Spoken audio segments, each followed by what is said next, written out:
Welcome on Apna Friends channel. We have Honorable MP Tim Smith with us. We are going to just have a quick chat regarding this pandemic and how government is working on it.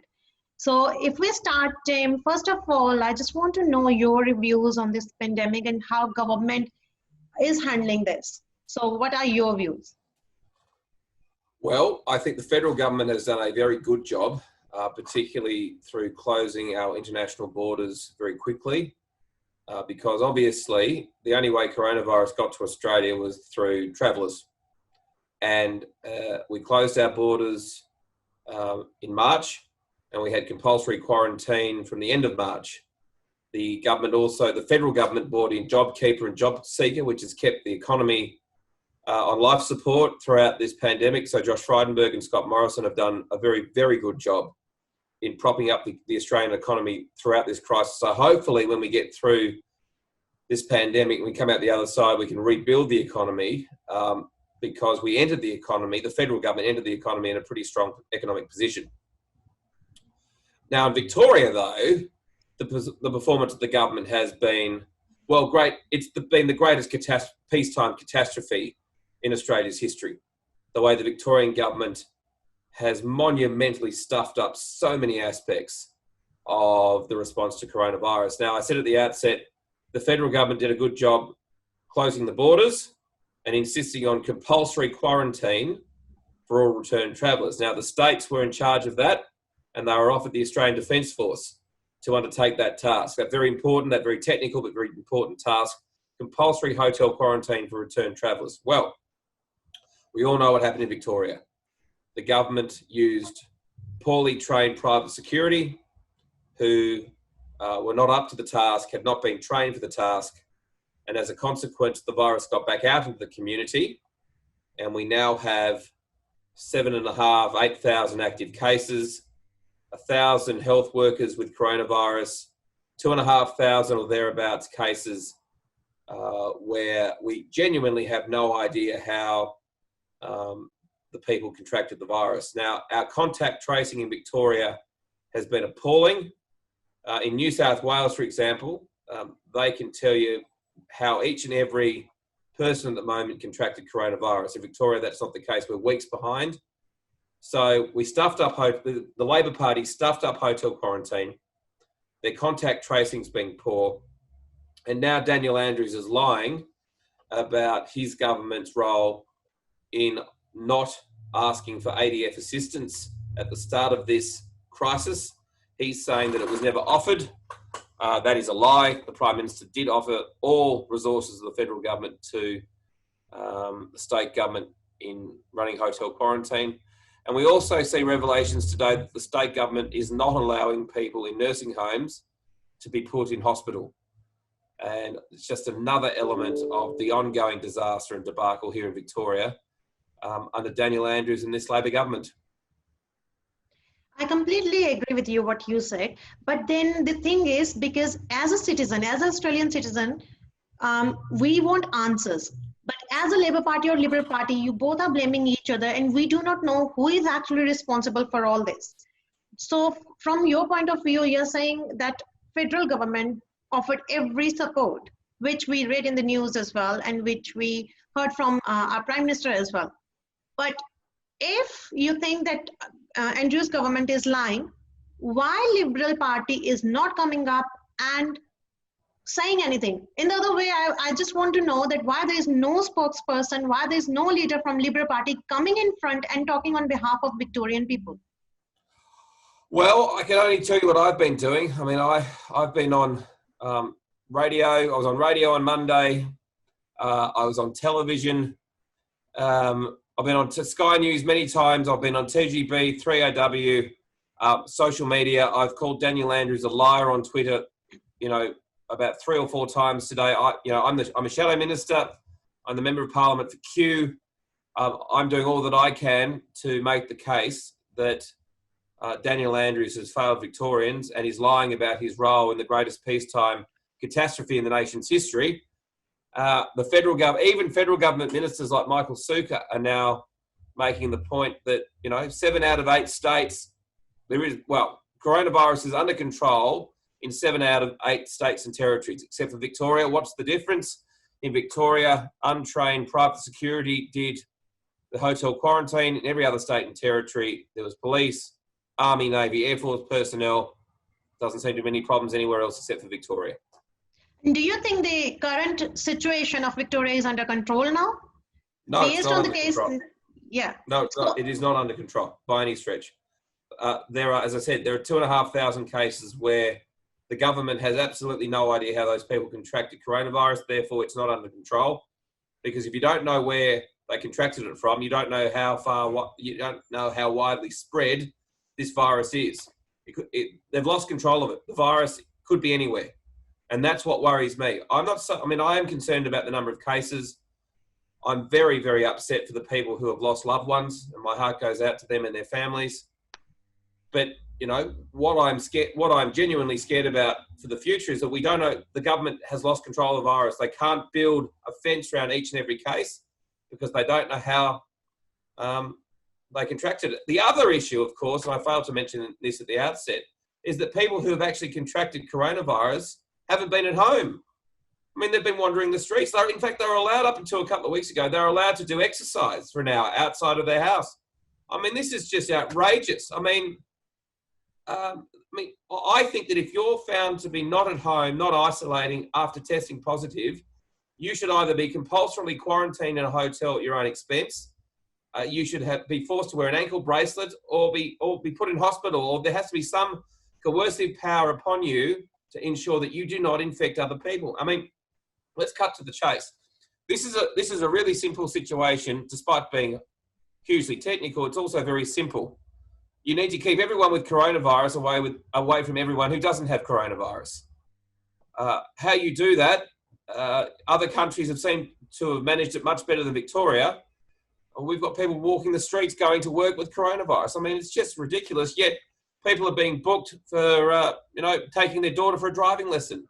Well, the government in Victoria has focused on everything that hasn't worked and has not focused enough on the things that really do stop the spread of this virus. So what would be your suggestion in this case? Because even though if you go outside, even though it's a lockdown, it's a curfew case, but you can see the same number of people going out to work. They have got work permits as well. Childcares are still working in the same way, what I think. And based on people's opinion as well, they said they have seen no change even though after strict lockdown stage 4. So what, as a leader, I would say that what would be your opinion and what would you do in this case? Well, people that have coronavirus must stay at home. And if they're not at home, they need to either be fined, have some sort of tracking device put on their phone or around their ankle. If they have to use the Defence Force to patrol the streets to ensure that they remain at home, then so be it. It's the only way we're going to stop the spread of this virus, by keeping everyone who's tested positive away from everyone who's negative. It's that simple. Now, in terms of lockdowns, yes, of course, stopping people moving about the city is one extreme way of stopping the spread. We need to give it another week to see how this extreme lockdown is working. Everything this government has done so far hasn't worked. So that's I'll let that sink in. It hasn't worked. So let's give it another week to see how this lockdown, the compulsory mask wearing, the curfew, all these very draconian measures, let's see if they stop the spread of the virus. I hope they do work. I really do, because we're all going through so much pain at the moment. If they don't work, it's going to be, well, where does the government go from here? I mean, personally, I think Daniel Andrews should resign. I think he's disgraced himself, he's embarrassed himself, and he's endangered the lives and the economy of millions of Victorians. But aside from that, we need to make sure that everyone that has the virus is kept at home, because that's been one of the major reasons it's got away from us. I completely agree what you said, but even though if Daniel Andrew will resign, the thing is that how Liberal government is going to control this virus, which is out of control at the moment. Well, as I said, I've given you one idea, which is to coercively ensure that everyone that has coronavirus is locked up at home.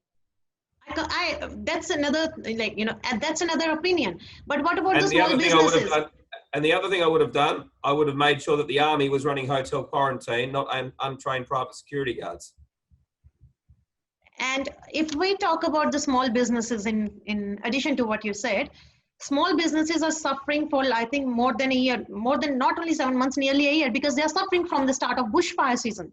Yes, Based on a yes. bushfire season, if we count from that, it's nearly a year now, and they're still suffering.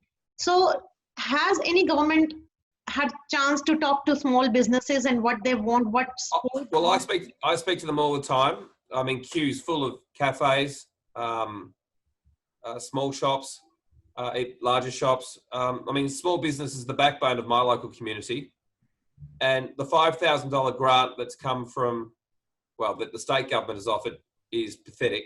I mean, that won't even sort a month's rent. Yes, true.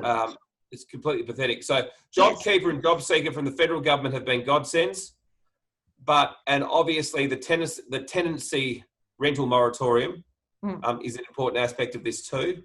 But a $5,000 grant from the state government is pathetic. And people are saying, well, you got to be kidding me. That's a month's rent. That's just going to do nothing. So, look, my heart goes out to all those. I mean, it's heartbreaking to see so many businesses under enormous stress, going to the wall because of these restrictions. And the vast majority of Victorians have done the right thing. And we're all being punished because essentially the state government failed in its duty to keep the people safe through its monumental stuff up with hotel quarantine. Now we are talking about small businesses here. When small businesses are suffering at this stage because they are closed for nearly 1 year, I won't say 7 months, more than 7 months, I would say nearly 1 year, they are closed, they are suffering. Yep. They are still deciding how to put food in their plate or how to look after their kids. At that time when government has decided to increase their pay rise, do you think this is the best time for government to increase the pay rise? No, I think pay rise for public servants and politicians should be frozen.